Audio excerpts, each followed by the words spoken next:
संतोष मिश्रा जी के यहाँ पहला लड़का हुआ तो पत्नी ने कहा, बच्चे को गुरुकुल में शिक्षा दिलवाते हैं। मैं सोच रही हूँ कि गुरुकुल में शिक्षा देकर उसे धर्म ज्ञाता पंडित योगी बनाऊंगी। संतोष जी ने पत्नी से कहा, पंडित्य पूर्ण योगी बनाकर इसे भूखा मारना है क्या? मैं इसे बड़ा अफसर बनाऊंगा ताकि दुनिया में एक कामयाबी वाला इंसान बने। संतोष जी सरकारी बैंक में मैनेजर के पद पर थे। पत्नी धार्मिक थी और इच्छा थी कि बेटा पांडित्य पूर्ण योगी बने, लेकिन संतोष जी नहीं माने। दूसरा लड़का हुआ तो फिर पत्नी ने जिद की। संतोष जी इस बार भी न माने। तीसरा लड़का हुआ, पत्नी ने फिर जिद की, लेकिन संतोष जी एक ही रट लगाते रहे, कहाँ से खाएगा, कैसे गुजारा करेगा, और नहीं माने।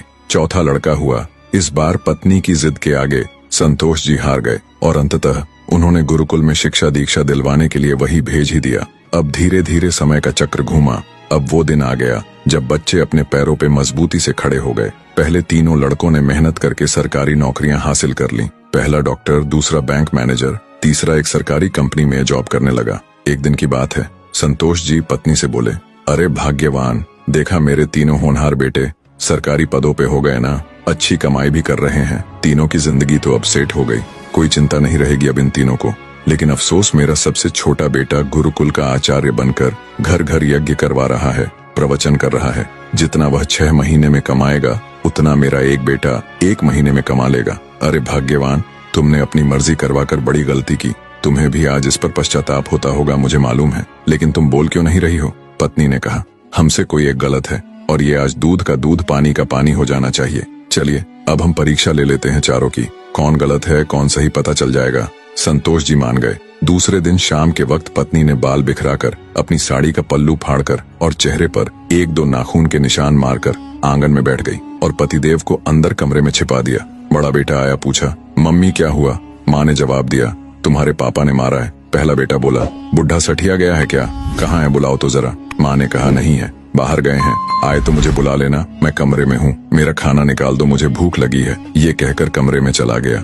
दूसरा बेटा आया और पूछा तो माँ ने वही जवाब दिया। दूसरा बेटा बोला, क्या पगला गए हैं इस बुढ़ापे में? उनसे कहना चुपचाप अपनी बची खुची जिंदगी गुजार ले, आए तो मुझे बुला लेना, और मैं खाना खाकर आया हूँ, सोना है मुझे, अगर आए तो मुझे अभी मत जगाना, सुबह खबर लेता हूँ उनकी। ये कहकर वो भी अपने कमरे में चला गया। तीसरा बेटा आया, उसने भी पूछा तो आगा बबूला हो गया। इस बुढ़ापे में अपनी औलादों के हाथ से मार खाने वाले काम कर रहे हैं, उन्होंने तो मर्यादा की सारी हदें पार कर दी। यह कहकर वह भी अपने कमरे में चला गया। संतोष जी अंदर बैठे बैठे सारी बातें सुन रहे थे। ऐसा लग रहा था कि जैसे उनके पैरों के नीचे से जमीन खिसक गई हो और उनके आंसू नहीं रुक रहे थे।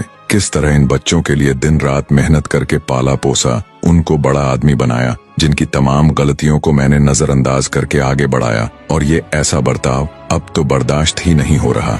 इतने में चौथा बेटा घर में हरि ओम करते हुए अंदर आया। माँ को इस हाल में देखा तो भागते हुए आया, तो माँ ने अब गंदे गंदे शब्दों में अपने पति को बुरा भला कहा। तो चौथे बेटे ने माँ का हाथ पकड़कर समझाया कि माँ, आप पिताजी की प्राण हो, वो आपके बिना अधूरे हैं। अगर पिताजी ने आपको कुछ कह दिया तो क्या हुआ? मैंने पिताजी को आज तक आपसे बदतमीजी से बात करते हुए नहीं देखा। वो आपसे हमेशा प्रेम से बातें करते थे। जिन्होंने इतनी सारी खुशियां दी, आज नाराजगी से पेश आए तो क्या हुआ?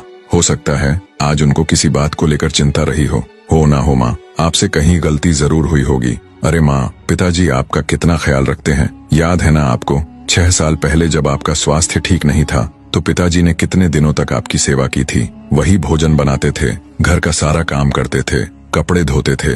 तब आपने फोन करके मुझे सूचना दी थी कि मैं संसार की सबसे भाग्यशाली औरत हूँ, तुम्हारे पिताजी मेरा बहुत ख्याल करते हैं। इतना सुनते ही माँ बेटे को गले लगाकर फपक फपक कर रोने लगी। संतोष जी आंखों में आंसू लिए सामने खड़े थे।